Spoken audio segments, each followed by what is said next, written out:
Imagine waking up to a sun that scorches the sand at 50 degrees Celsius, with your body drenched in sweat before you've even had breakfast.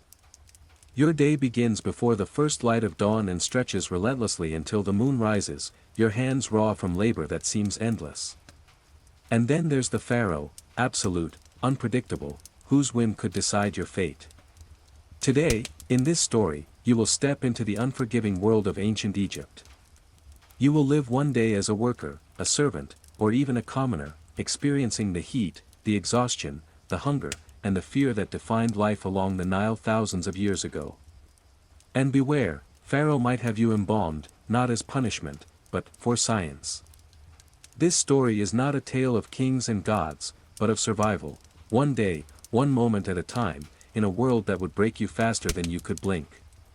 Can you endure the blazing sun, the relentless work, and the constant fear of death or disgrace?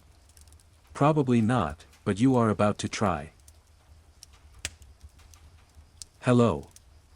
Welcome to my channel. Before we start, it's a good idea to get into bed and relax. I would also like to ask you to subscribe to my channel, like it, and write in the comments where you are from and what time it is. Thank you. Sweet dreams.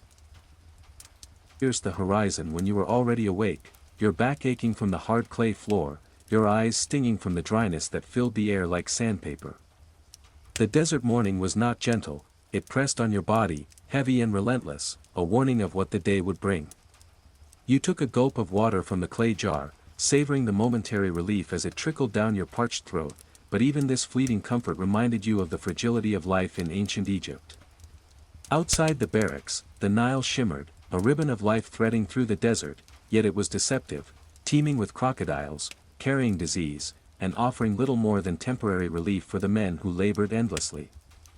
You shared this cramped, clay-walled space with 30 others, all of them ghostly pale, their bodies stiff and calloused, their faces etched with exhaustion. There was no idle chatter, the heat and the labor ahead sucked the desire to speak from your lungs. You watched them move silently, preparing themselves for another day of toil, each man knowing that failure could mean death, either by the whip of the overseer or by Pharaoh's unpredictable decrees. The rumor had already begun circulating. Pharaoh had requested a specimen for his royal tomb, someone to be embalmed, perhaps for study, perhaps for amusement.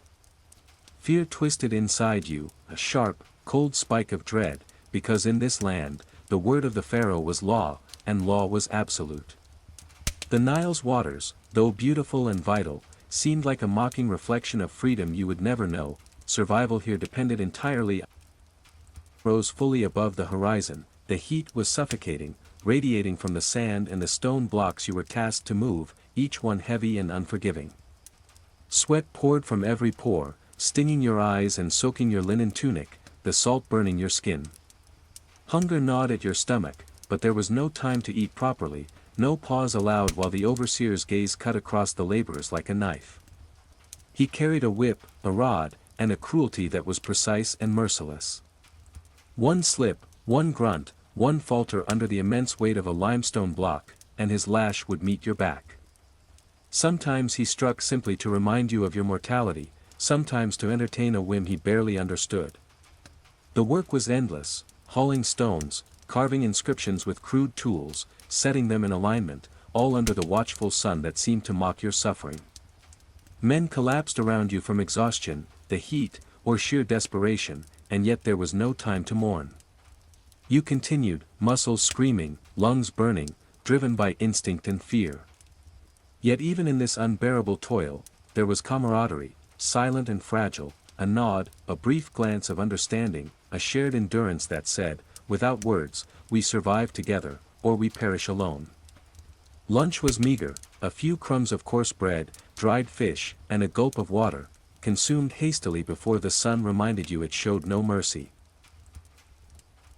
Higher, the desert heat became a living force, pressing down on your back, scorching the sand beneath your feet, making each stone heavier than the last. Your skin blistered, your joints ached, your lips cracked, and fear coiled in your stomach like a serpent. The thought of Pharaoh's request for a specimen haunted every moment, the idea of being embalmed for eternity a nightmare that would not fade. And yet, the work could not stop. Haul, set, carve, repeat, the rhythm of survival was unbroken, each action a defiance of your limits, each stone lifted a rebellion against the desert and the will of a godlike ruler who cared nothing for your suffering. Time blurred, sweat, sand, and labor became indistinguishable from the very air you breathed. Still, the Nile glimmered, distant and untouchable, a reminder that life could exist beyond this torment, but it was a world you would never enter. Shadows began to lengthen in the afternoon, yet they offered no comfort.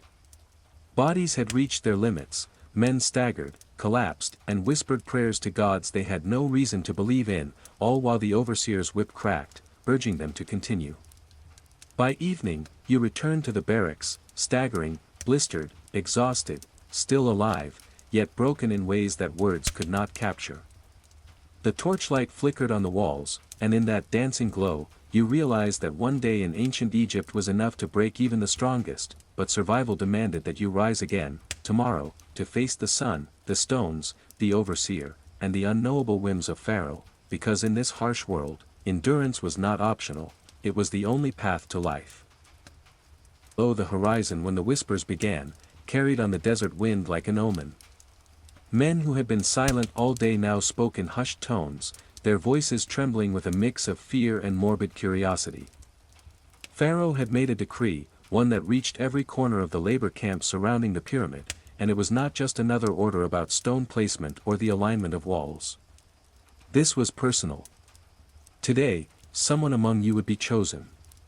Someone would be taken, not for punishment, not for labor, but for something far more permanent. The words, specimen for the royal tomb, echoed in your mind, over and over, twisting and tightening like a rope around your chest. You could hear the overseer's boots striking the sand as he walked through the camp, his shadow long and oppressive in the dying light. He carried no whip yet, but his presence alone was enough to make men straighten, stiffen, and pray silently that his eyes would not settle on them. Sweat still soaked your tunic from the day's labor, and your hands were raw and blistered from hauling limestone, but neither heat nor pain mattered now.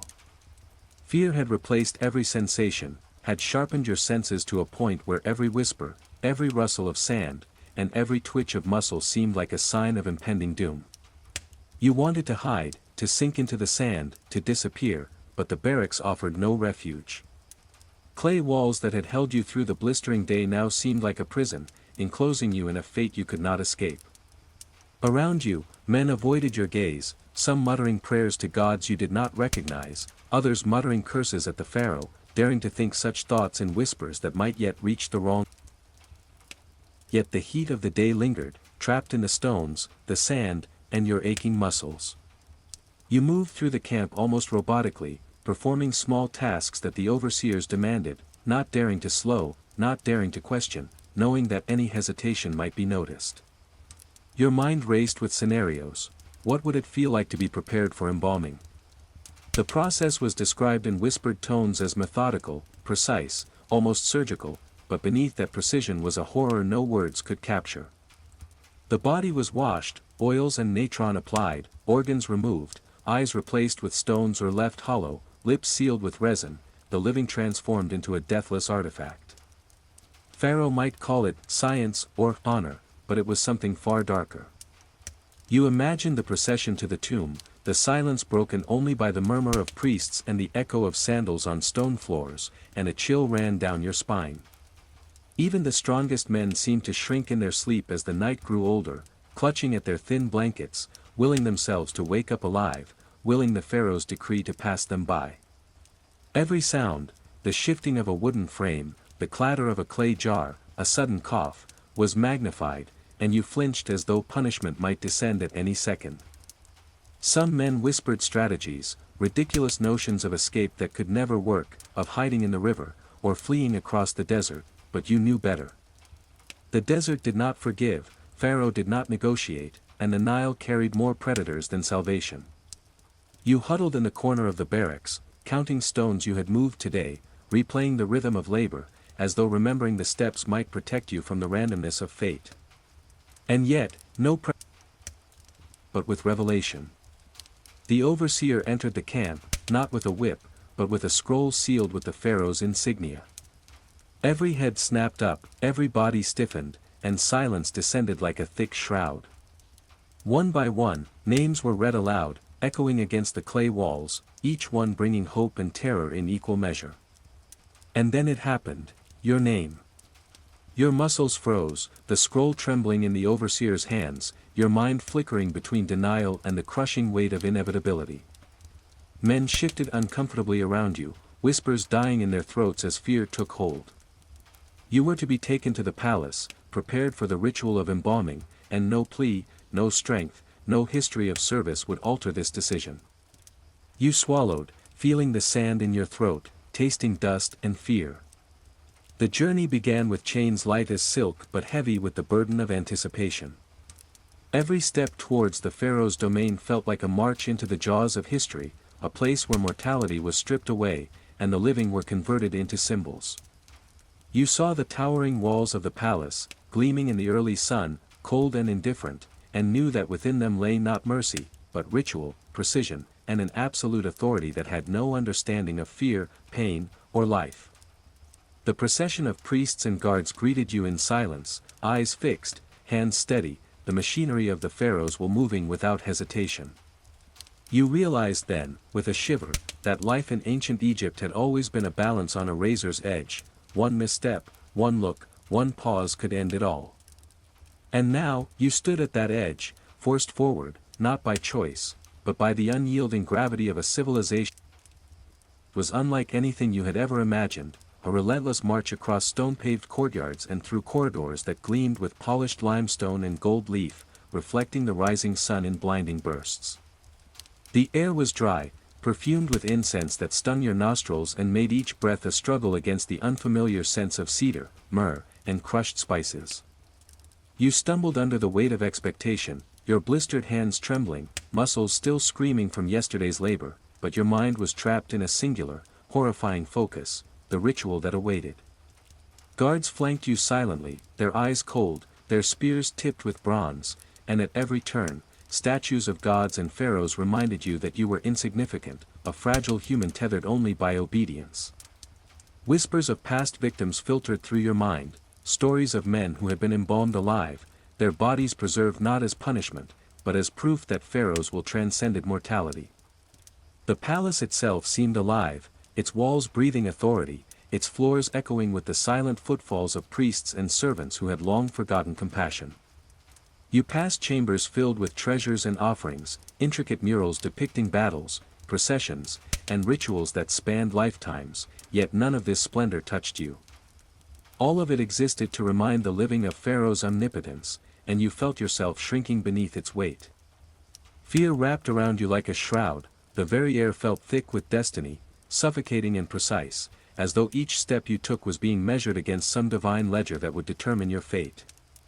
Every corner you turned, every shadow that flickered in the torchlight, seemed to contain 100 unseen eyes, watching, judging, recording your every heartbeat and trembling muscle.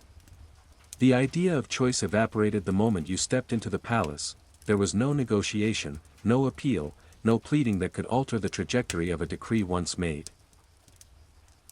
Sanctum, the priests and embalmers waited with a quiet precision that was almost mechanical, their faces obscured behind linen masks and their hands moving with deliberate, rehearsed motions. The room smelled strongly of natron and oils, the air heavy with the combination of heat, incense, and the faint metallic tang of preserved bodies that had come before you. Every instrument gleamed, obsidian blades, polished chisels, and clay jars filled with unguents that promised both preservation and the horror of immobility. You were made to lie down on a stone slab that was polished smooth, yet cold and unyielding beneath your skin. The priest's hands hovered above you, measuring, touching, preparing for the delicate work that would strip away your life while preserving the illusion of perfection. Your chest constricted with fear, your mind raced with impossible thoughts of escape, imagining the impossible, knowing that the walls, guards, and ritual itself were designed to erase all possibility of survival. The first incision was made with precision, the sound sharper in your ears than any whip could have been, and the realization hit you: the living could be made to resemble the dead, and the dead would remain, embalmed, in a world where Pharaoh's will was absolute.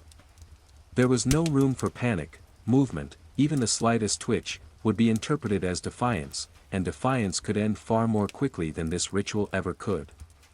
Your body, exhausted and dehydrated from the desert sun and labor, now trembled uncontrollably, but your mind clung to the tiniest threads of awareness, noticing the meticulous care with which each step was performed, understanding that this ritual, though horrific, was as precise and inevitable as the rising of the sun. The priest spoke in low, measured tones, chanting prayers that you could not understand but that pressed upon your consciousness, mixing awe with terror. Each moment stretched, elongated by fear, until time itself seemed to bend around the inevitability of what was to come. It was impossible to measure them. You could feel the desert sun outside as a distant memory, replaced by the heat of the chamber, the scent of oils and resin, and the unrelenting pressure of inevitability. Your body was no longer entirely yours, it belonged to the ritual, to the Pharaoh, and to the priests who moved with a terrifying calm that suggested centuries of practice and devotion to a purpose you could never comprehend. You were conscious of each tool, each movement, the careful separation of organs, the washing and anointing, the removal of life while preserving form, and yet there was no thought of pain in the way you had known it before. Pain became a shadow, fear became a companion, and survival was measured only in the ability to remain aware for as long as the ritual demanded. And through it all, the thought remained, tomorrow, the sun would rise over the desert again, and the world would go on, indifferent to your existence, indifferent to your suffering, celebrating Pharaoh's glory while the living continued to toil, and the dead continued to endure in perfect, silent preservation. You understood, in a deep, marrow-level way, that life in ancient Egypt was a balance of obedience, endurance, and terror, that to exist was to serve, and that to serve was to risk being made immortal in ways that no human could comprehend. Were both surreal and horrifying, a combination of meticulous ceremony and the oppressive weight of inevitability. You lay upon the cold stone slab, your body exhausted from the day's labor, the desert heat, and the hours of preparation that had led you here. The priests moved with methodical precision, their hands steady, their voices low and hypnotic, chanting prayers that seemed to stretch time into an endless, suffocating thread. Each movement of their hands, each application of oil and resin, felt magnified, amplified by the knowledge that your life was slipping away while your body remained.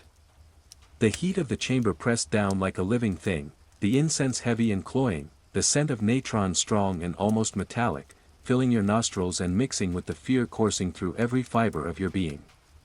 Your mind raced, trying to grasp the enormity of what was happening, knowing that no action, no plea, no thought could alter the course laid down by Pharaoh's decree. The realization settled deep in your chest, in this place, life and death were intertwined with obedience, endurance, and the will of a ruler who transcended both. The priest's chants continued, steady and unrelenting, and you felt yourself becoming simultaneously more aware and more detached from the reality of your own body. Each organ removed, each layer anointed, each fold of linen wrapped around you was a reminder of the absolute control exerted over life in this civilization, where the sun could scorch, labor could crush, and Pharaoh could decree eternity in the most terrifyingly literal sense. In these moments, your mind tried to cling to memory, the feel of sand beneath your feet, the glare of the sun in the morning, the camaraderie of the workers, but each memory seemed distant, fragile, slipping through your fingers like water, as if even the past had no power in the face of ritual and power. Time became meaningless, there was only the chant, the preparation, the silent, absolute observation of those around you, and the knowledge that soon, your consciousness might be preserved only as a shadow, a memory. The air in the chamber seemed to thicken, the incense curling around your head, the heat radiating from the stone slab into your tired muscles, and the chants echoing in a rhythm that was both comforting and terrifying. The priest's hands moved deftly, applying oils and resins, wrapping your body in layers of linen with a precision born of centuries of practice. Every motion was deliberate, every tool selected with care, each movement a testament to a culture that revered immortality above life itself.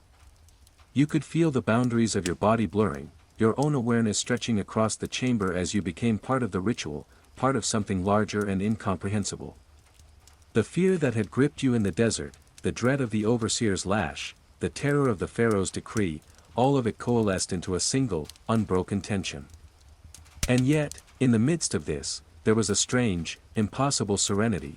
The inevitability of the process left no room for hope, no room for struggle, only the quiet surrender to what must be. The chamber seemed to pulse with energy, with the weight of history, with the silent observation of those who had come before and those who would come after, and you understood that this ritual was more than preservation, it was a statement of absolute power, a demonstration that even mortality could be mastered by skill, devotion, and obedience. Your mind lingered on the faces of the workers, the men you had labored alongside, and a pang of longing struck through the fog of fear. They continued to live under the sun, under the overseer, under Pharaoh, and yet you were being removed from that cycle, transformed into a symbol, a preserved echo of human fragility and divine authority. In a strange and haunting way, there was dignity in the precision, in the care with which your body was prepared, but it was the dignity of inevitability, not choice, a reminder that in ancient Egypt, to exist was to be subject to forces far greater than oneself, and that survival could end at any moment not by chance, but by design. Were secured, the chamber was heavy with the smell of natron and resin, the heat pressing from the stone slab into your very bones. Your consciousness wavered, a fragile thread stretched to its limit, yet even in this liminal space between life and permanence, you observed, you remembered, you understood. Pharaoh's will had been executed, the ritual complete. The priests stepped back, their work done, and the chamber fell into a silence that was absolute, profound, and suffocating. You were left in the eternal stillness, aware of the sun rising and setting far beyond the palace walls, of the workers who would continue to toil and suffer in the heat, unaware of the transformation that had occurred within these walls. Your mind lingered on every sensation, every detail of the day, the blistering sun, the pain of labor, the fear of the decree, and now the calm inevitability of embalming. You understood, with a clarity born of terror and endurance, that life in ancient Egypt had always been measured by obedience, endurance, and fear. One day in this world was enough to break the strongest of souls, and yet even as your consciousness blurred into a state of suspended animation, you clung to the last fragments of awareness, aware that you had been chosen, preserved, and rendered part of the eternal narrative of Pharaoh's power. The sun would rise again, the laborers would continue, the Nile would flow, and history would march on, indifferent to the fragility of human life, but the memory of one day, your day, would persist in the stone, the linen, and the ritual precision that defined the civilization. In that eternal stillness, fear gave way to understanding, pain became observation, and the living world continued outside, ignorant of the sacrifice that had been made to immortalize obedience, endurance, and the absolute authority of Pharaoh. After the final rites, the air thick with the lingering scent of natron, resin, and incense, yet outside, life continued without pause. The desert sun rose again, indifferent to the fate of a single human life, and the workers labored relentlessly, unaware of the transformations occurring within the palace walls. Though your body had been preserved, though each muscle and organ had been treated with meticulous care, your consciousness drifted between awareness and a strange liminal state, suspended between life and death. You could still hear the distant murmurs of men moving along the stone streets, the rhythmic clatter of tools against limestone, the harsh commands of overseers, sounds that once filled your day with dread now reached you like echoes from another world. Memory intertwined with sensation, the blistering heat, the relentless labor, the fear of being chosen, and the rituals that had now bound you to eternity. You realized with a chilling clarity that life in ancient Egypt was not measured in years or achievements, but in endurance, the endurance of sun and sand, the endurance of labor and obedience, and the endurance of fear.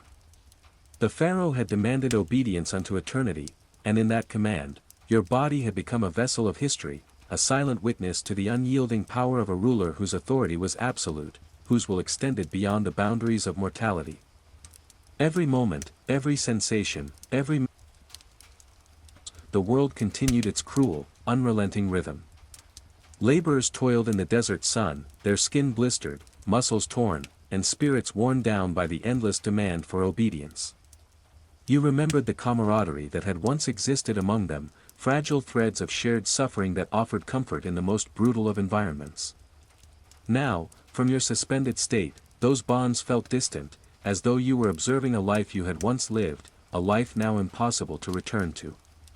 The Nile continued to flow, serene and indifferent, carrying its waters to those who depended on it for survival, while crocodiles and disease remained ever-present threats, reminders that existence in this harsh land was never guaranteed. Every detail of the desert, every stone in the pyramid, every shadow in the barracks became etched into your memory, preserved with an accuracy that the living could never achieve. You realized that your day, the day of labor, fear, and ritual, was no longer merely a memory, but a permanent record, a story frozen in both consciousness and form. In this suspended awareness, the enormity of Pharaoh's authority became undeniable. To be chosen, to be preserved, was both a curse and an honor, a paradox that you could not reconcile but could only accept. Desert. The workers returned to their barracks, their bodies weary but alive, carrying on as if nothing had changed, unaware of the ritual that had concluded just steps away. The palace became a place of silence and reflection, a testament to the precision and absolute control of the pharaoh, and your awareness drifted further, caught between the physical and the eternal. You could still feel the heat of the stone slab, the brush of the priest's hands, the careful wrapping of linen, yet it was distant now, a layer removed by the inevitability of what had occurred. The fear that had gripped you in the barracks, that had driven your every movement in the desert, transformed into a profound understanding. Life in ancient Egypt was not a series of days or weeks but a continuum of obedience, labor, and survival under the ever-watchful eyes of gods and pharaoh alike. The body may endure, the soul may linger, but in every moment, humans were subject to forces beyond comprehension, and even the smallest decision could tip the balance between continued life and eternal stillness. And yet, as the stars appeared over the desert, shimmering like the eyes of countless ancestors, there was a strange, haunting beauty in this permanence. You were preserved, yes, but not lost. Your consciousness, though fragile, was now part of a narrative far larger than yourself, woven into the story of a civilization that demanded excellence, obedience, and fear above all else. In this realization, terror and awe merged, leaving a clarity that only those who had truly faced the absolute power of Pharaoh could comprehend. The living continued, the dead were made immortal, and the sun would rise again tomorrow, as it always had, and the desert winds carried the same scorching heat that had greeted you at dawn. You understood that one day in ancient Egypt was enough to break any mortal, yet it was also enough to imprint a soul upon eternity. The workers would rise, the overseers would lash, the stones would shift, and Pharaoh would decree, as he always had, as he always. Labor camp felt surreal, as if you were walking through two worlds at once, the one you had left behind in the desert, scorched by the sun, blistered from endless labor, and the one that existed now inside your mind, marked by the ritual and the looming shadow of eternity. Every step was heavy, not only because of fatigue but because of the weight of awareness pressing down on you. You saw the familiar stone walls of the camp rise from the sand, yet they seemed alien, smaller, fragile against the enormity of what you had just survived. The men who had shared your toil looked at you with a mixture of curiosity and fear. They could sense the difference, though no words could express it. Their glances lingered, hesitant, and you realized that even in the harsh world of labor, human instinct recognized change, transformation, and survival against the impossible. Conversations died as you approached, and whispers stopped, replaced by the constant drone of work, the scraping of chisels, the muffled grunts of men lifting stones, the crack of the overseer's whip in the distance. Yet even with the work continuing, there was a new tension in the air, a heightened awareness that Pharaoh's reach extended not only into the palace but into every heart in the camp. The fear that had gripped you during the ritual lingered, now tempered by the rhythm of labor, a grim companion that you carried like a second skin. The sun, as it dipped toward the horizon, painted the sand and stones with a harsh golden light, highlighting every blister, every scar, every fold of worn linen. You realized that survival here was not merely a matter of strength or endurance, it was a matter of perception, of understanding when to obey, when to move, when to speak, and when to remain silent. You noted the small interactions among the men, a subtle nod to indicate sympathy, a brief glance of recognition for shared suffering, the quiet act of offering a piece of bread or a sip of water. These small gestures became your anchor, a reminder that while Pharaoh's will and the desert's heat could crush the body, human connection still lingered, fragile but real. Night fell with its oppressive silence, and as you lay on the hard clay floor of the barracks once more, staring at the flickering torchlight, you understood that this existence, one day at a time, one stone at a time, was the only measure of life in this place. And yet, despite fear, exhaustion, and the memory of what you had endured, a strange, haunting determination began to form inside you, the awareness that each day survived was a silent act of defiance against a world designed to break you. It was no relief, it was a continuation, a subtle layering of dread and awareness, where every sound, the shifting of sand against clay walls, the cough of a man nearby, the distant footsteps of a patrol, was amplified into a signal of impending danger. Sleep came fitfully, fractured by dreams of the sun-blistered desert, the heavy stones, the whip, and the ritual chamber in the palace, where your body had been measured, washed, and wrapped with methodical precision. In dreams, you relived the chants of priests, the scent of natron and resin, the sensation of being observed by a will far greater than your own. You woke with sweat soaking your linen tunic, muscles stiff, and chest tight with the knowledge that tomorrow, the sun would rise again, and the labor would continue, relentless as always. Despite this, you noticed the subtle shifts in yourself, your perception had sharpened, your senses attuned to danger and opportunity, your mind cataloging every detail of the camp and the surrounding desert. Each whispered conversation, each hurried movement of the overseer, each pattern of the worker's toil became data, survival tools, mental notes for a body and spirit under constant threat. You understood, with a chilling clarity, that fear was both weapon and guide, that it would push you to obey but also allow you to endure, to navigate the tyranny of the sun, Pharaoh, and human cruelty. By the first light of dawn, your muscles ached as always, your skin cracked and dry from the desert wind, but your mind was alert, ready, and a little more cunning than the day before. You recognized that life in ancient Egypt was measured not in hours or days, but in the careful negotiation between obedience, fear, and endurance, and that one misstep, one glance, one pause, one misjudged word, could end it all. And so you rose, another day begun, another day to survive, carrying with you the memory of the palace, the ritual, and the knowledge that the line between life and eternal preservation was as thin and precise as the linen wrapping that now lay upon your memory as both warning and same oppressive sun, a burning orb that seemed determined to strip the world of moisture, strength, and hope. You rose from the clay floor of the barracks, muscles screaming, skin cracked and raw, yet there was no time to dwell on pain. The overseer appeared almost immediately, his shadow falling long across the courtyard, and every man straightened instinctively, knowing that even a moment of hesitation could invite punishment. The heat pressed down, unrelenting, radiating from the sand, the limestone blocks, and the stone paths that led from one task to another. You joined the line of laborers hauling stones for the next pyramid extension, each block heavier than the last, your hands blistered, your back aching, your lungs burning with every breath. Around you, men grunted and swore under their breath, each trying to maintain a rhythm that could stave off collapse, yet the monotony of labor was brutal, unyielding, and designed to crush both body and spirit. You noticed the subtle signs of fatigue in others, the drooping shoulders, the faltering grip, the quick, shallow breaths, and understood that the desert sun and Pharaoh's will were equal partners in the campaign to break all who served. Still, there were small, almost imperceptible moments of resistance, a shared grunt of encouragement, a brief glance that acknowledged shared suffering, a quiet act of camaraderie that reminded you there was still humanity among the toil. Sweat streamed down your face, stung your eyes, and soaked your tunic, and yet there was no relief, only the continuous, punishing rhythm of labor. Time seemed to collapse, minutes stretched into hours, hours blurred into a haze of heat, stone, and effort. The Nile, distant yet vital, shimmered under the sun like a cruel mirage, a reminder of life that was both beautiful and unattainable.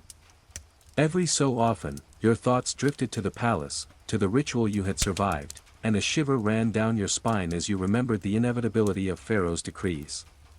Survival in this world was not just about endurance, it was about awareness, precision, and an almost preternatural understanding of what to do, when to act, and how to maintain life. Become almost unbearable, radiating from the sand and the stone like a living force, pressing down on every muscle, every joint, every pore of your body.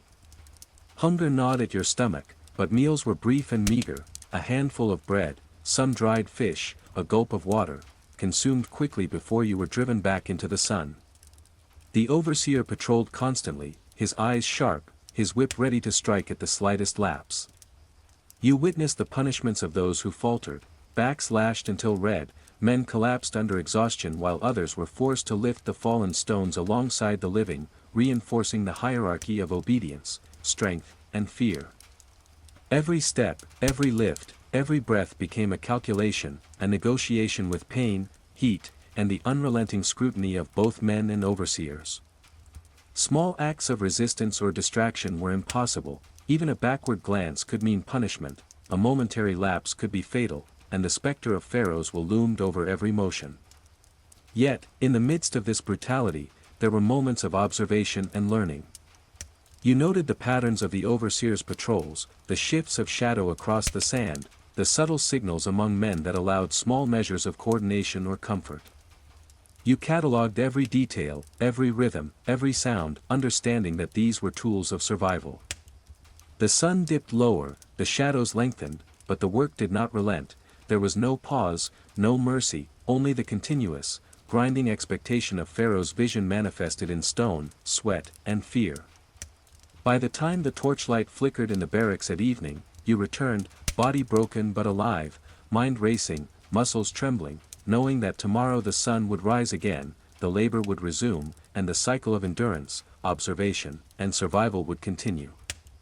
Sleep came uneasily, haunted by the heat, the stones, the whip, and the palace ritual, yet also tempered by the small knowledge that you had endured another day, that your mind was sharper, your senses keener, and that even in this relentless world, each breath survived was a quiet defiance against the absolute power of the Pharaoh and the desert that sought to claim all who lived under its sun. Blaze, scorching the camp before your body had a chance to fully awaken, the heat pressing down like molten stone on cracked and blistered skin.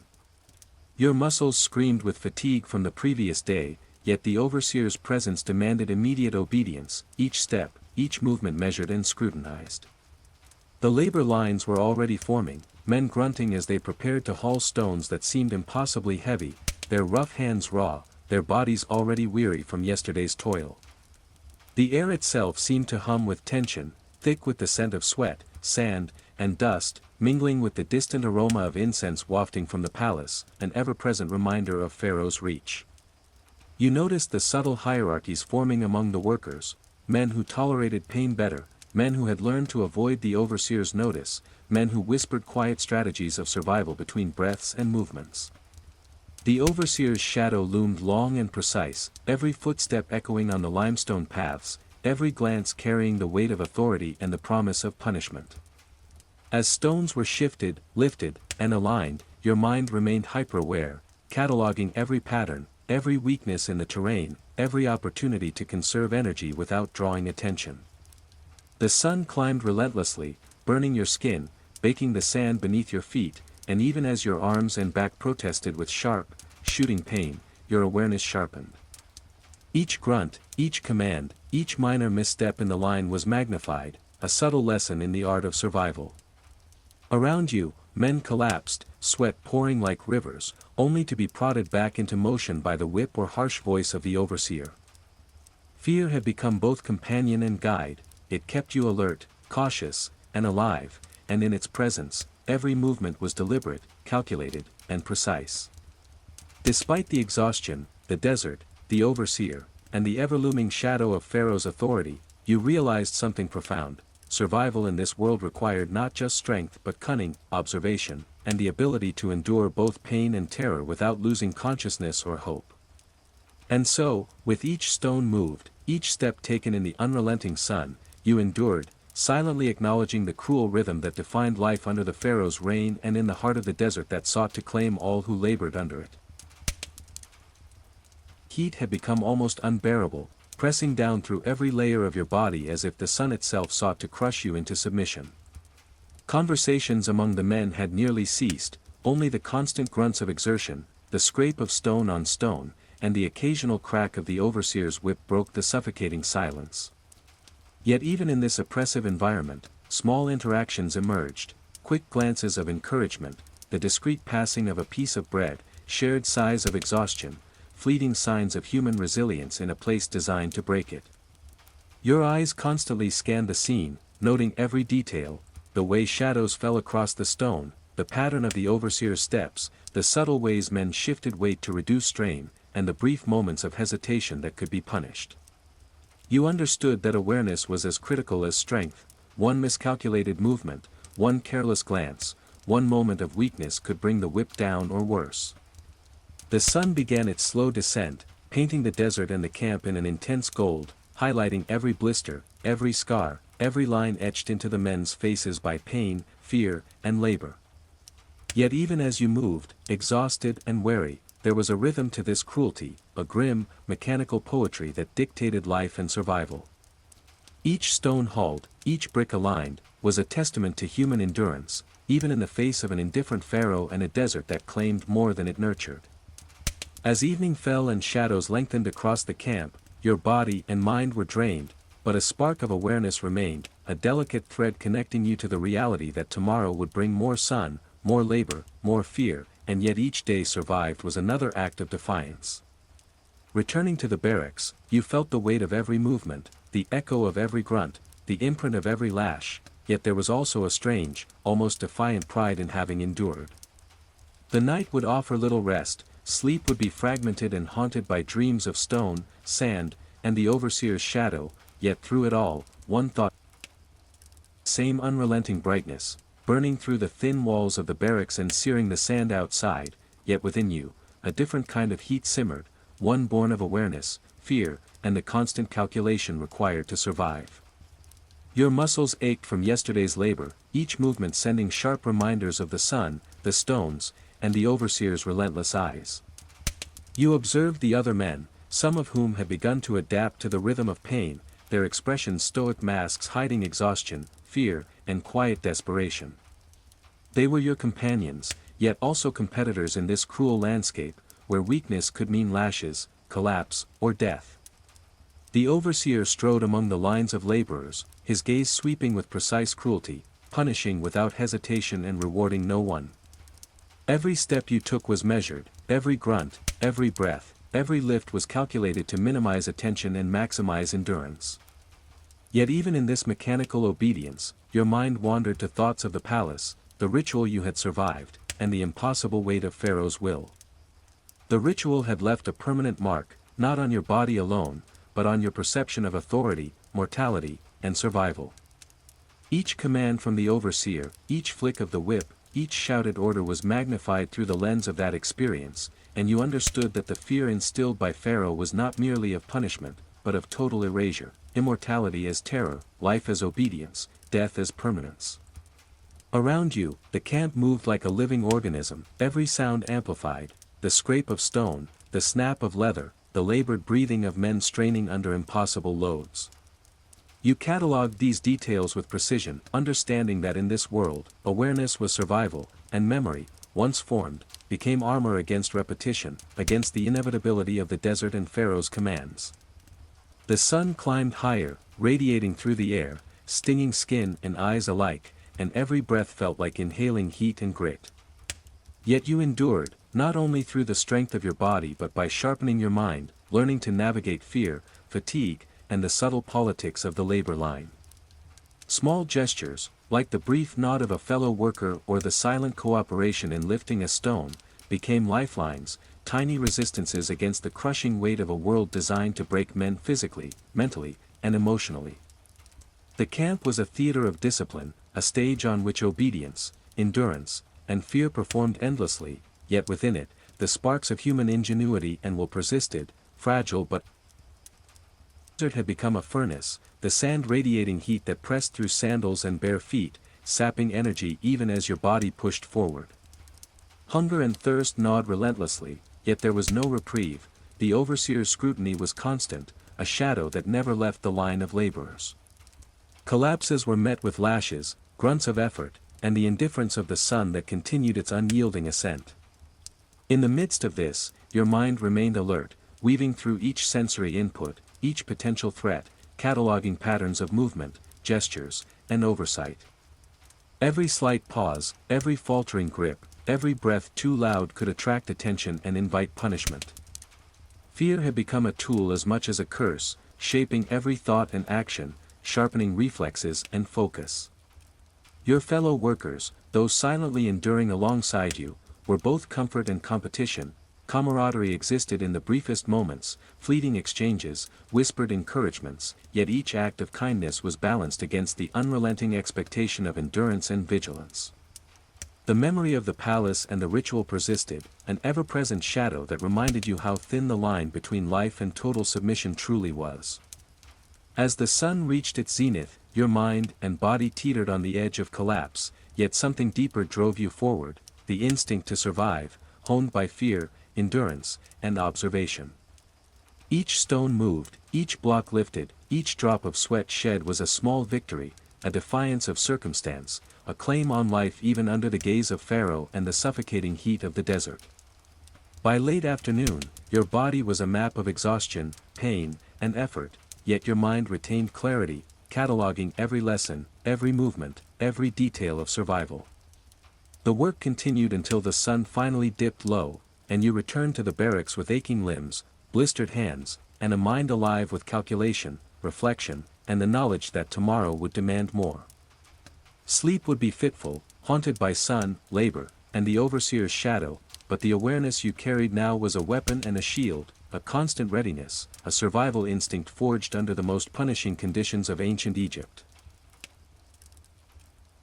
Merciless overseer, its heat searing through the thin linen of your tunic, burning your back, and baking the sand beneath your feet into a merciless, unyielding floor. Your muscles protested with each movement, screaming reminders of yesterday's labor, the ritual, and the hours spent hauling stone in the blazing desert. Yet there was no pause, no reprieve. The overseer's shadow had already begun its patrols, his whip catching glints of sun as he moved, scanning for hesitation, weakness, or defiance. Around you, the laborers shifted uneasily, faces slick with sweat, backs red from exertion, hands blistered and raw, yet all continued the monotonous, punishing rhythm imposed by Pharaoh's will and the desert's relentless heat. You had learned to anticipate every command, every subtle signal of attention, every pause that could be mistaken for fatigue. The sun felt heavier with each hour, a living weight pressing against your shoulders and skull, yet your mind remained alert, a razor honed by exhaustion, fear, and the instinct to survive. Even minor gestures, a glance exchanged with another worker, a nod of understanding, the discreet sharing of water, became precious lifelines, fragile attempts to reclaim some small measure of control and humanity in a world designed to strip it all away. Around you, the sand shimmered like molten gold, the limestone blocks gleamed, each a silent testament to the absolute power of Pharaoh and the labor demanded in his name.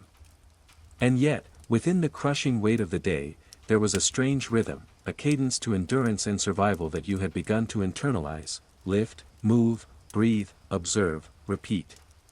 Fear became both the blade and the shield, guiding every movement, every thought, every action, while exhaustion became a companion that forced you to sharpen your focus, to preserve strength in subtle ways, and to find moments of survival in the smallest margins between sun, stone, and oversight.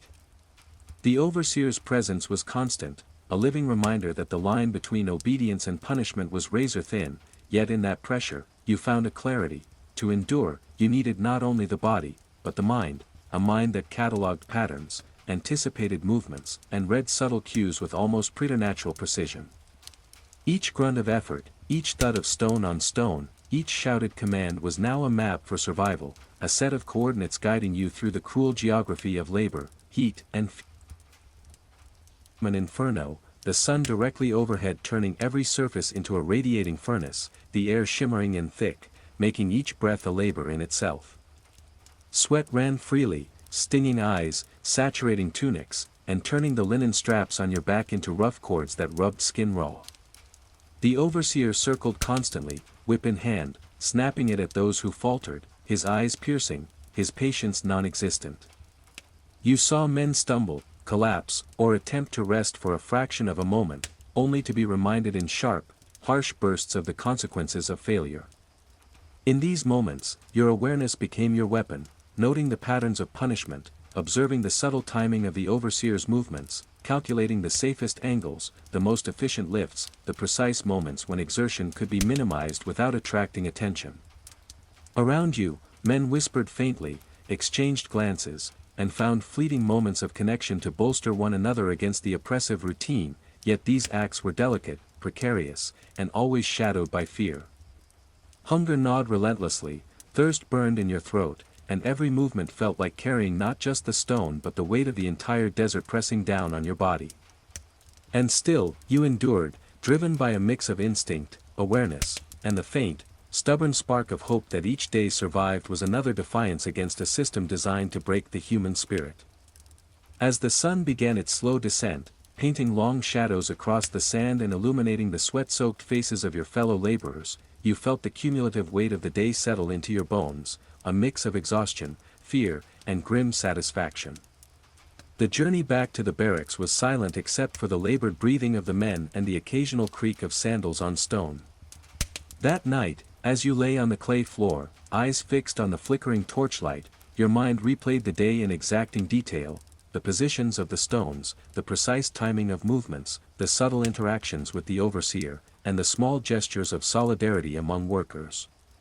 Sleep came fitfully, fragmented by dreams of desert heat, stone, and the relentless presence of authority, yet beneath it all, a deep, stubborn clarity persisted. Survival required endurance, observation, and the courage to carry life forward under conditions so brutal that one misstep could erase all that remained. And in that fragile space between wakefulness and unconsciousness, you understood that to live in ancient Egypt was to dance perpetually with fear, labor, and the unforgiving sun, yet each day endured was proof that even under Pharaoh's absolute will, the human spirit could persist, subtle, adaptive, and quietly defiant. Yet the desert already radiated its punishing heat, baking the sand into a floor of fire and turning every stone into a weight that seemed heavier than yesterday. Your muscles, still trembling from the previous day's labor, protested with every movement, yet there was no reprieve. The overseer's shadow fell across the camp like an executioner's mark, sharp and inescapable. Around you, men moved in strained rhythm, their faces slick with sweat, their hands blistered and raw, and yet their eyes betrayed something darker, tension, suspicion, and the first hints of resentment. Survival in this place was never just about enduring the heat or carrying the stones, it was about navigating the subtle hierarchies and rivalries that emerged when men were pushed beyond the limits of endurance. A whispered conversation, a glance misread, or the smallest error could trigger conflict, and you watched with a mixture of caution and calculation as tempers flared, words sharpened by fatigue, and small fights broke out over water, space, or perceived slights. The overseer noticed each misstep, each flicker of disobedience, punishing swiftly and with precision, his whip snapping like thunder and his voice a whip of its own. Every eye in the camp remained alert, every movement measured, every step calculated, the thin line between cooperation and survival, between friendship and fatal rivalry, was drawn with invisible ink across the hot sand. You found yourself learning to move not just with your body but with your mind, cataloging patterns of human behavior, anticipating tension, and mediating subtly when possible to preserve the fragile alliances that could mean the difference between life and collapse. Despite the unrelenting physical strain, it was the mental exhaustion that cut the deepest, a slow erosion of certainty, patience, and the fragile sense of stability that kept you upright. You carried the memory of the ritual, the palace, and the shadow of Pharaoh with you like a silent companion, a reminder that failure was not merely physical but existential, and that even the tiniest lapse in vigilance could invite the full wrath of authority. And yet, amidst the fear, the exhaustion, and the ceaseless labor, a faint determination endured, the stubborn insistence that each day survived, each stone moved, and each breath drawn was a quiet victory against the cruelty and absolute power of the world in which you lived. Heat pressed down with relentless insistence, burning skin and searing lungs, and the camp became a furnace of strained muscles, blistered hands, and whispered resentment. Men hunched under the weight of stones, gritting teeth against fatigue and the overseer's scrutiny, while the faintest noise, a cough, a shuffle, a whispered insult, could trigger punishment. You witnessed the delicate dance of alliances forming and breaking, rivalries sharpening with each hour, and moments of camaraderie flickering like fragile sparks in a relentless storm. Even a simple gesture, a shared sip of water or a nod of understanding, required vigilance, lest the overseer or a rival seize the moment to punish or assert dominance. Each second became a careful negotiation of presence, strength, and perception, a survival calculus that taxed both mind and body beyond reason. Hunger gnawed relentlessly at your stomach, thirst scorched your throat, and every muscle felt as though it carried the weight of the desert itself, yet you endured, balancing fatigue, fear, and observation with the precision of a practiced soldier in a war of patience and endurance. Your mind catalogued every subtle movement, the timing of the overseer's patrols, the distribution of water and shade, the small signs of impending conflict, and the fleeting moments when respite might be claimed without consequence. And through it all, the sun moved inexorably across the sky, burning away illusions of comfort, hope, and rest, leaving only the stark, raw truth of survival in a world where Pharaoh's will, the desert, and human cruelty intersected with brutal inevitability.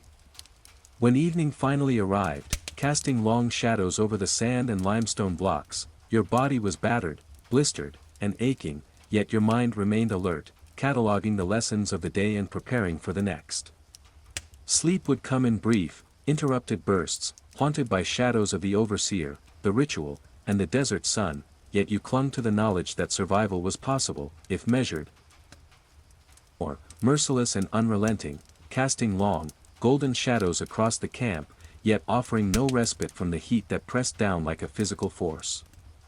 Your body, already a map of blisters, soreness, and fatigue, protested with each step, each lift, each grunt that escaped your lips as you joined the line of laborers. Around you, men moved with mechanical precision, faces drawn, eyes wary, each carrying the weight of stones, the weight of the desert, and the invisible weight of Pharaoh's will.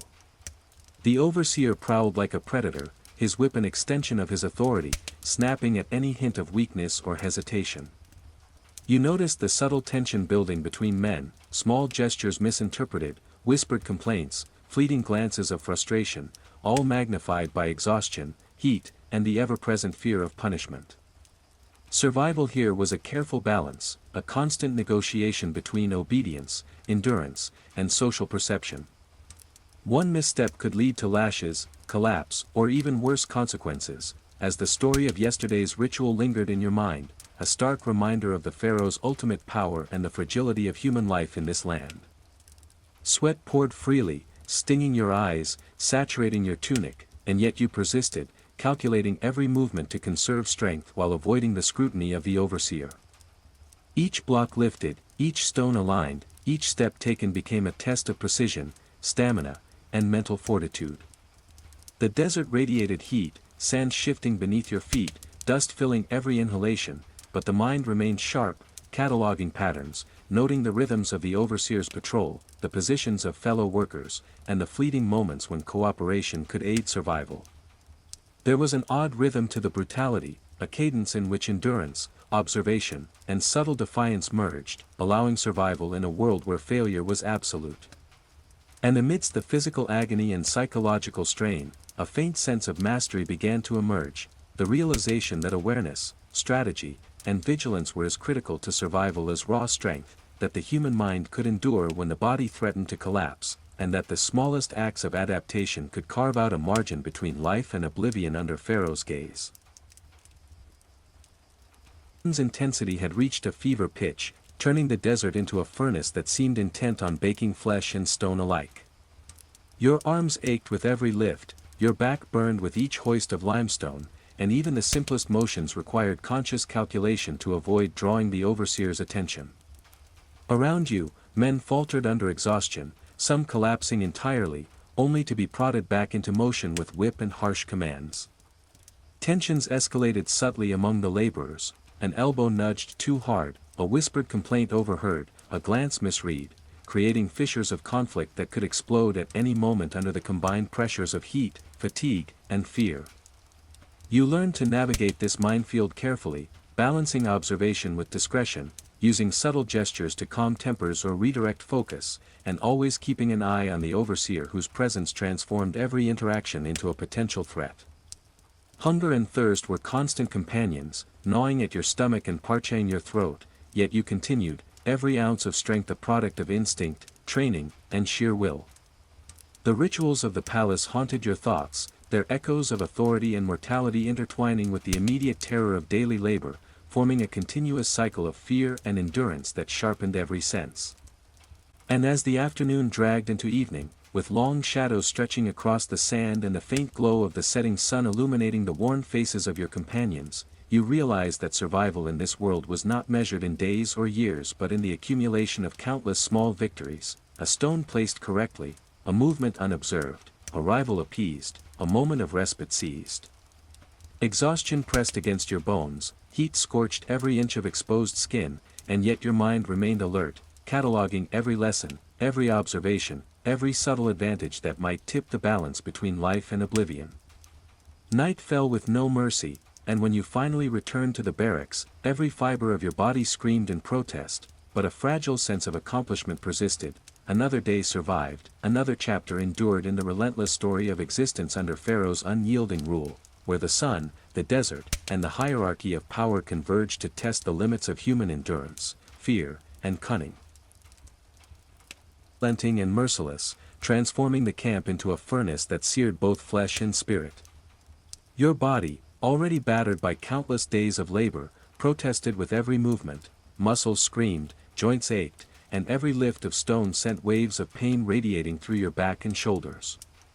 Sweat poured freely, stinging your eyes, saturating your tunic, and turning your skin into a coarse, chafed canvas. Around you, the other laborers mirrored your suffering, each man a grim testament to the cruelty of the desert and the absolute authority of Pharaoh. Tension simmered, barely contained beneath layers of exhaustion and fear. Whispered complaints and fleeting glances sometimes ignited arguments that flared quickly and were extinguished just as fast under the overseer's watchful eyes. Survival had become an intricate dance of observation, timing, and endurance, where even the smallest misstep could lead to lashes, humiliation, or worse. The overseer's presence was constant, a shadow that loomed over every movement, every breath, every glance, his whip cracking like a scream through the heat-saturated air. You noted patterns, when he would pause, when his gaze might drift, the subtle shifts in the rhythm of labor that allowed brief moments of rest without drawing attention. Your mind, sharpened by fear and fatigue, catalogued these opportunities with meticulous precision, understanding that awareness could preserve life even as the body threatened to collapse. The desert itself seemed alive, radiating heat in waves that blurred the horizon, turning sand into mirrors of fire and limestone into anvils that pressed down on every joint, every muscle.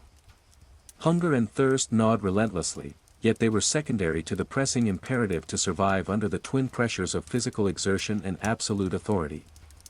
Small acts of camaraderie emerged like fragile lifelines, the discreet passing of water, a quiet word of encouragement, a shared grunt of effort, each a testament to the stubborn resilience of human spirit under conditions its zenith, transforming every surface into an inferno, every breath into a struggle, every movement into an ordeal. Your body felt as though it carried the weight of the desert itself, muscles screamed in protest, joints ached, and the relentless sun threatened to drain every ounce of vitality. Around you, men faltered, collapsing under exhaustion, yet the overseer's whip ensured that labor continued, merciless and unyielding. Small conflicts flared and faded with brutal speed, whispered accusations, jostled elbows, the smallest perceived slight magnified by exhaustion and fear.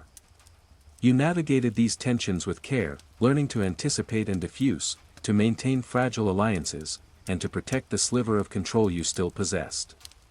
Hunger gnawed, thirst burned, yet even these physical pains were secondary to the psychological weight of constant observation and the ever-present threat of punishment. Your mind catalogued the positions of men, the overseer's rhythm, the sun's arc, every detail that might tip survival in your favor, turning perception into armor against the twin threats of collapse and authority.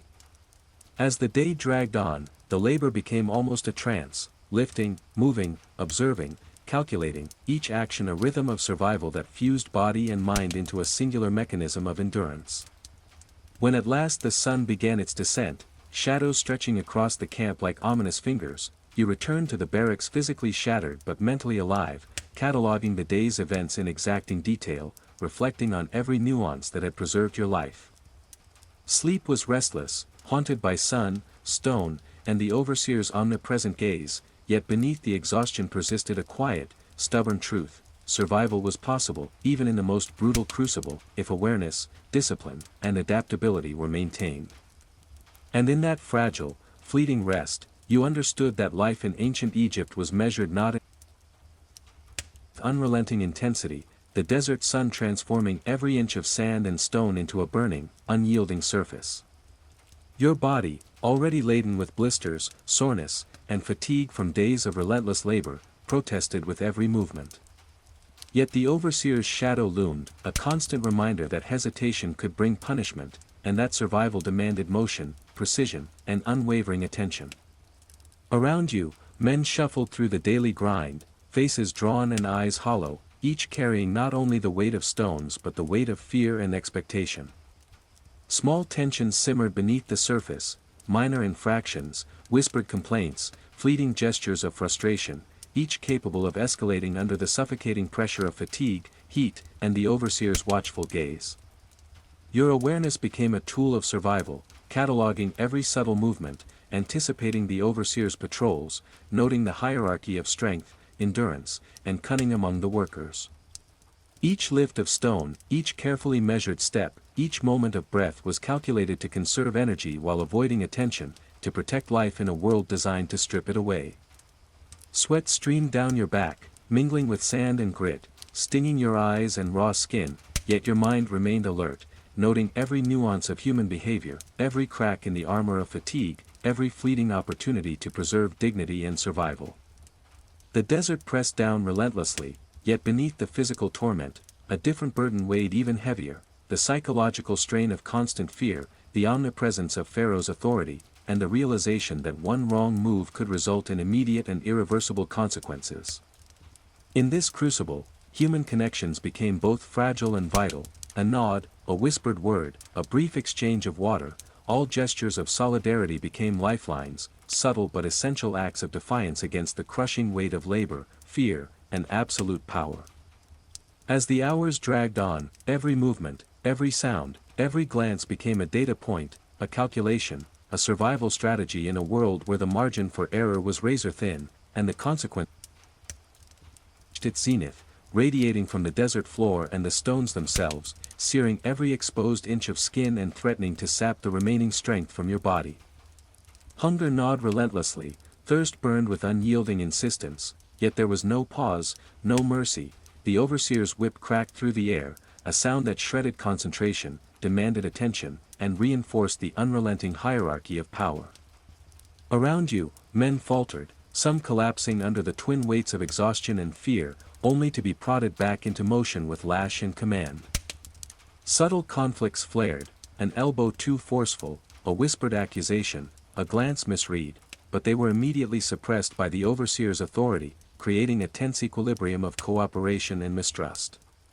Your mind, sharpened by necessity, catalogued every variable: the arc of the sun, the shadows of the stones, the pacing of the overseer, the rhythms of the men, and the fleeting opportunities for discreet rest or support.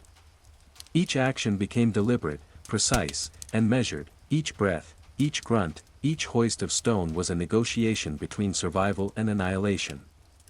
Despite the crushing weight of labor, the scorching heat, and the oppressive presence of authority, a strange clarity emerged: endurance alone was insufficient without perception, strategy, and psychological resilience. You understood that survival was a constant balancing act between obedience and subtle defiance, between physical capacity and mental acuity, and between fear and cunning. When evening finally came, casting long shadows across the desert, you returned to the barracks battered, blistered, and drained, yet mentally alert, cataloging every lesson, every pattern, every fragile human connection that had allowed you to endure another day beneath Pharaoh's unrelenting gaze.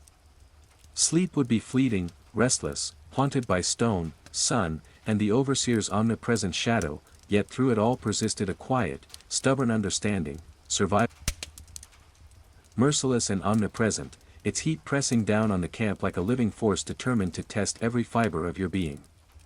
Your muscles, already raw and blistered from countless days of lifting and hauling, protested violently, each movement a reminder of the relentless labor and the unyielding authority that governed it.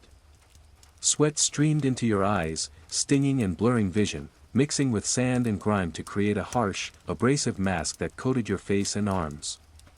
The overseer's shadow fell across the labor line, a living instrument of punishment, every glance a measure of obedience, every twitch of his whip a promise of immediate consequence. Around you, men shuffled forward mechanically, eyes fixed, expressions hollow, bodies moving with the precision of machines trained to endure pain, fear, and fatigue. Small conflicts simmered beneath the surface, subtle sparks of rivalry and tension that erupted in whispers or fleeting gestures, only to be extinguished under the overseer's relentless scrutiny. Survival demanded acute awareness, not only of the physical strain but of the psychology of those around you.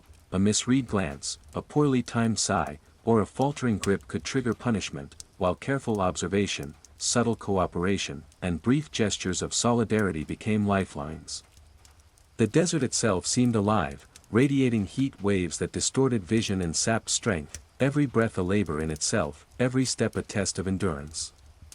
And yet, amidst the crushing fatigue, the terror of authority, and the burning sand, a strange, tenuous clarity emerged. Survival required not only physical endurance but mental precision, the ability to read the environment, anticipate danger, and maintain a fragile balance between obedience, subtle defiance, and cooperation. Every lift, every stone placed, every movement carried dual weight, the tangible weight of labor and the intangible weight of the desert and Pharaohs were pressing against your body and mind. Each day became an elaborate calculus of fear, endurance, and cunning. Had climbed to its zenith, and the desert had become an oven, turning stone, sand, and flesh into a suffocating crucible of heat and exertion.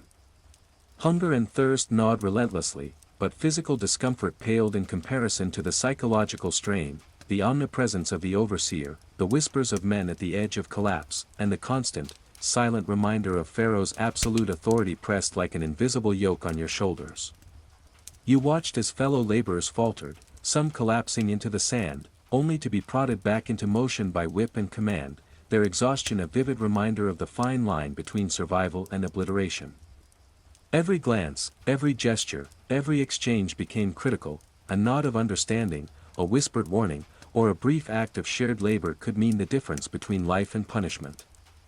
Your mind catalogued patterns, the pace of the overseer, the shifts of the sun, the subtle hierarchy of the men, and every fleeting opportunity for conservation of energy. Each hoist of stone was a negotiation with both body and environment, a dance with exhaustion, heat, and fear, demanding every ounce of focus and calculation. And yet, even under such oppressive conditions, a spark of resilience persisted, the quiet insistence that life could be preserved, that endurance was possible, and that awareness, strategy, and the fragile bonds between workers could tip the balance between survival and catastrophe. When the sun finally began its descent, shadows stretching long across the camp, you returned to the barracks, each step a triumph over fatigue, each breath a testament to stubborn survival. Sleep, when it came, was shallow, broken by dreams of sun, stone, and oversight, yet beneath the exhaustion remained a persistent truth. Survival in ancient Egypt demanded endurance, cunning, and unrelenting ferocity, its rays turning sand, stone, and skin into instruments of pain, testing the limits of every man in the labor line. Your muscles burned with exhaustion, back and shoulders raw from relentless lifting, yet the overseer's shadow moved constantly among the workers, a reminder that even the smallest pause could bring lashes, humiliation, or worse. Sweat poured like rivers, mixing with grit and dust, stinging eyes, saturating tunics, and making each movement feel like pushing against the desert itself. Around you, men shuffled forward with mechanical precision, faces taut with fatigue, eyes wary of both the overseer and their fellow laborers. The heat amplified every tension, every small irritation, transforming whispered complaints into grudges, fleeting glances into sparks of conflict. Survival became an intricate game of observation, timing, and judgment, noticing who might falter, who might provoke punishment, who could be trusted in fleeting alliances that could mean the difference between collapse and endurance. Your mind catalogued each nuance, each pattern, each imperceptible shift in the overseer's behavior, while your body executed the motions instinctively, muscle memory carrying you through the agony. Even as hunger and thirst gnawed relentlessly, the mental strain of constant awareness weighed heavier than any physical discomfort. Each stone placed, each movement executed, became a delicate negotiation between obedience and subtle defiance, between physical strain and psychological endurance. The desert radiated heat in waves, turning the horizon into a quivering mirage and every inch of sand into a burning floor, yet your mind held firm, cataloging every advantage, every rhythm, and every fleeting respite, had become a furnace of unbearable intensity, every breath scorching, every step heavy, every muscle screaming in protest. Men faltered, some collapsing entirely under the combined weight of stone, sun, and the overseer's ever-watchful eyes, only to be prodded back into motion by whip and command.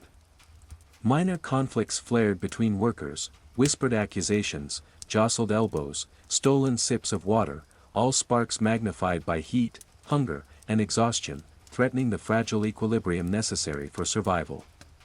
You navigated these tensions with meticulous care, maintaining subtle alliances, observing patterns, and seizing fleeting moments of support when possible. Every gesture became crucial, a shared nod, a quiet word, a discreet hand on a shoulder, tiny acts of humanity in a world designed to strip men of both body and spirit. Hunger gnawed, thirst burned, yet the greatest burden remained the psychological weight of constant fear, the awareness that Pharaoh's authority was absolute, that punishment was immediate, and that one misstep could erase all.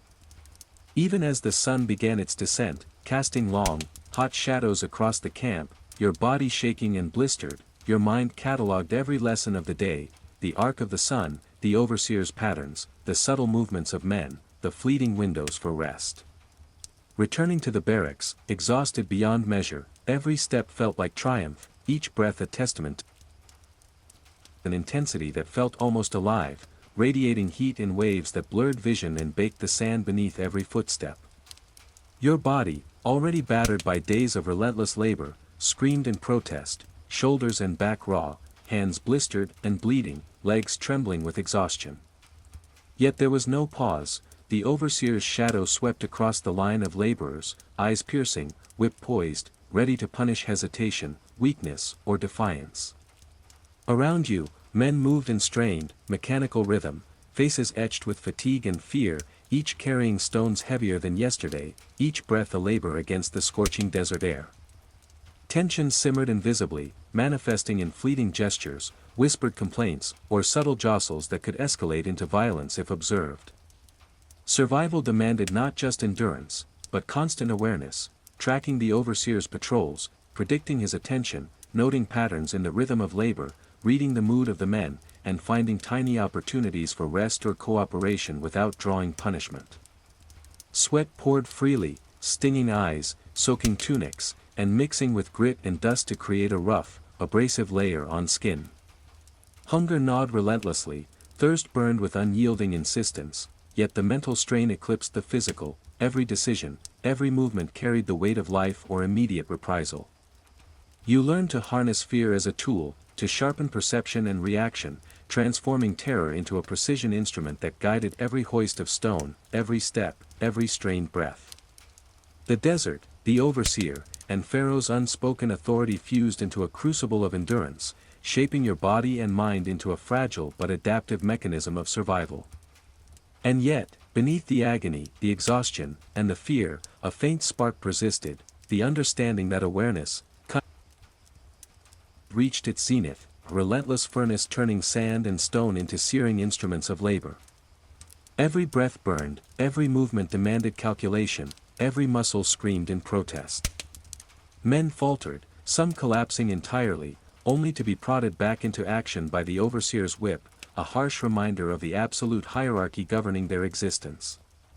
Minor conflicts flared repeatedly, whispered grievances, stolen sips of water, elbows nudged too forcefully, small acts amplified by fatigue and heat into potential catalysts for punishment or confrontation. You navigated these precarious moments with careful attention, balancing subtle alliances with the necessity of preserving personal endurance, recognizing that every interaction could either preserve or endanger life. Hunger gnawed like fire in your stomach, thirst scorched your throat, yet the psychological weight of authority, observation, and the unrelenting expectation of labor pressed even harder. Each stone lifted, each step measured, each movement executed was an intricate negotiation between obedience, self-preservation, and the faint defiance that came from understanding the rhythms and weaknesses of both overseer and fellow laborers. As shadows stretched across the desert floor, marking the day's slow descent into evening, you returned to the barracks physically shattered, blistered, and exhausted, yet mentally alive, cataloging every lesson, every pattern, every fleeting opportunity for survival. Sleep, though shallow and haunted by visions of sun, stone, and oversight, offered a brief reprieve, allowing the fragile human spirit to persist. And in that small, fleeting rest, you realized that life under Pharaoh's gaze was a constant relentless inferno that seemed determined to consume every ounce of flesh and spirit in the camp. Your body, already a map of raw skin, blisters, and aching muscles, protested with every movement, yet the overseer's shadow swept across the laborers like a predator on patrol, whip poised and eyes sharp, ready to punish hesitation or error. Sweat streamed freely, mingling with sand and dust to form an abrasive layer across your skin, stinging eyes and chafing tunics. The heat was more than physical, it pressed against your mind, warping perception, testing concentration, and amplifying every fear. Around you, men shuffled forward with a mechanical rhythm, yet under the surface tension simmered, a whispered complaint, a misread glance, or a subtle act of rivalry could ignite conflict. Survival demanded constant awareness, a delicate balance of observation, timing, and restraint. Every action, from lifting stone to exchanging a brief nod with a fellow worker, carried weight far beyond its physical exertion. It could preserve life or draw punishment, friendship or mistrust. Hunger gnawed with relentless persistence, thirst scorched, yet the most punishing weight remained the psychological pressure, the omnipresent overseer, the invisible gaze of Pharaoh, the subtle, tense web of relationships among laborers. You moved with cautious precision, converting fear into a tool, observing patterns, anticipating threats, and seizing fleeting opportunities for small reliefs. Each stone lifted became a negotiation between mind and body, between obedience and survival, each breath measured against heat, exhaustion, and vigilance. The desert radiated. Intensity reached a furnace-like peak, burning skin and lungs alike, while the desert shimmered in waves that distorted vision and sapped remaining strength. Men faltered, some collapsing under the unbearable weight of heat and labor, only to be prodded back into motion with whip and command, their exhaustion a vivid reminder of the razor-thin line between endurance and destruction. Minor conflicts, whispers, and subtle provocations escalated in this pressure cooker environment, yet the overseer's watchful presence demanded immediate compliance, suppressing rebellion while amplifying tension. You navigated this precarious landscape with meticulous care, maintaining subtle alliances, preserving personal energy, and reading the faintest cues from both overseer and fellow laborers. Hunger gnawed and thirst burned, but it was the mental calculus of survival, calculating every movement, every glance, every breath, that weighed heaviest. Each step, each hoist of stone, each small act of cooperation or defiance was a measured negotiation, a test of endurance, intelligence, and perception. As evening approached and shadows stretched across the camp, you returned to the barracks, body exhausted beyond comprehension yet mind fully alert, cataloging every detail, every subtle interaction, every lesson that might preserve life in the days to come. Sleep, though fleeting and haunted by visions of stone, sun, and oversight, offered a fragile sanctuary, a brief reprieve for the human spirit, which endured despite Pharaoh's oppressive gaze. And in those small, trembling moments of rest, you understood that survival in ancient Egypt demanded not only strength but observation, cunning, and an unyielding will, a testament to the persistence of life even in the harshest crucible. Relentless, unyielding orb, its heat saturating the desert, turning sand and stone into instruments of agony. Your body, battered and raw from countless days of labor, trembled with each movement, muscles screamed in protest, back and shoulders burned, and every hoist of stone felt like an insurmountable burden. Sweat streamed into eyes, mixing with grit to sting and blur vision, yet there was no pause, no mercy. The overseer's shadow swept across the labor line, whip in hand, eyes glinting with cruel precision, ready to punish hesitation, weakness, or defiance. Around you, men moved mechanically, faces hollow, movements robotic, yet tension simmered beneath every gesture and glance.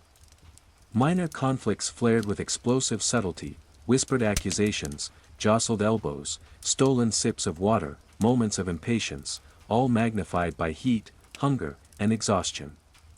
Survival demanded perfect calculation, anticipating the overseer's gaze, monitoring fellow laborers' moods, exploiting fleeting moments of rest without drawing notice, and transforming fear into a sharp tool of perception. Every breath, every step, every motion was an act of negotiation with reality itself, balancing obedience, endurance, and subtle defiance. The desert radiated heat at its zenith, a blistering dome of fire, pressing relentlessly upon the camp. Men faltered, collapsing into sand under the immense weight of labor, heat, and fear, only to be prodded back into motion by whip and command, a harsh reminder that failure could never be tolerated. Conflict simmered invisibly, tensions sharpened by exhaustion and hunger, yet the overseer's watchful presence suppressed overt rebellion while amplifying mistrust. You navigated this precarious environment with meticulous attention, maintaining fragile alliances and carefully weighing every action to preserve life. Hunger gnawed, thirst burned, muscles ached beyond measure, yet the heaviest burden remained the constant psychological pressure, the omnipresence of authority, the fear of punishment, and the knowledge that one misstep could end your existence or transform you into a cautionary tale. Every stone lifted, every step measured, every whispered word or gesture of cooperation became an intricate negotiation with reality itself. As the day stretched toward evening, shadows lengthened across the desert, offering no real relief but a visual reminder that time itself was a finite measure of survival.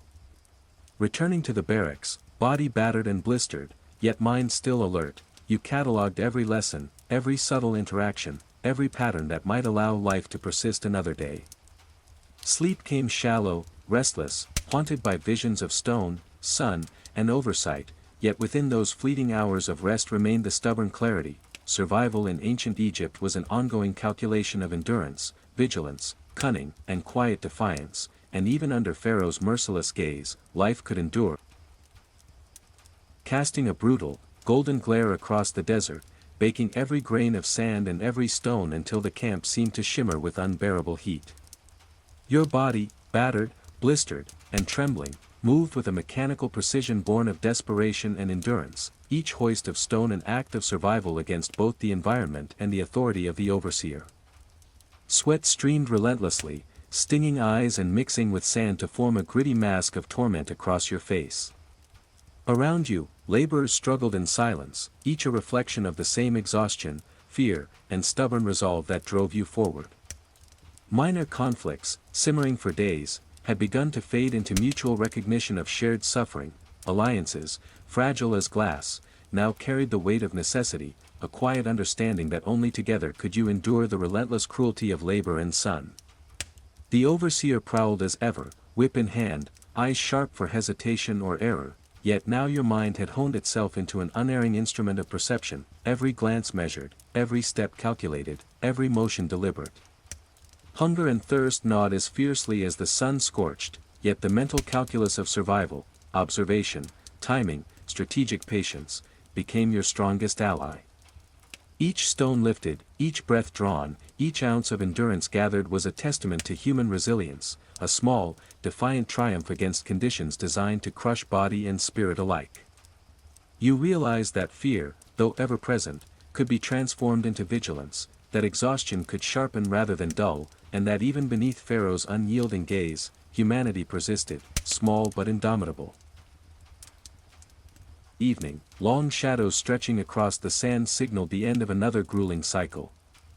Men returned to the barracks, bodies battered and minds strained, yet a quiet, shared relief passed among the laborers. Another day survived, another day of cunning endurance and fragile cooperation beneath the oppressive heat and authority.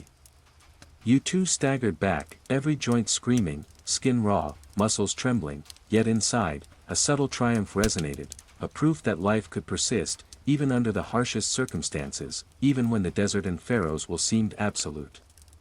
Sleep, shallow and haunted by visions of stone, sand, and oversight, finally came, offering the body a fleeting restoration and the mind a chance to process another chapter of survival. And in that fragile darkness, a truth crystallized: life in ancient Egypt, beneath the merciless sun and the absolute authority of Pharaoh, was a crucible of endurance, fear, cunning, and quiet defiance. One could be broken in body and spirit, yet still endure, observing, calculating, surviving, and ultimately claiming the smallest victory in a world designed to offer none. You had learned, through agony and observation, that even in a society built on hierarchy, labor, and absolute obedience, the human spirit could persist, resilient, adaptive, and quietly defiant, finding a way to survive, one careful, deliberate action at a time.